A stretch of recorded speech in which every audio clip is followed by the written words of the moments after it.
I'm at wind turbine 167. They were out here working on this one today. It's got oil all over the tower. We'll go around to this side too. But it's making a clunking noise. Every time a blade gets to the bottom, clunk, clunk.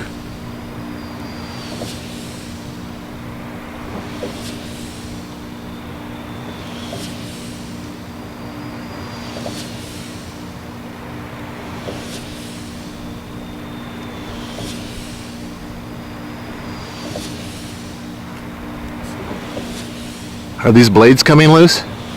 It's right when the weight changes. When it comes to the bottom, it has to start lifting the blade up.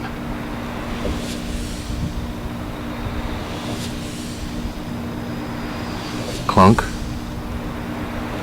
Clunk.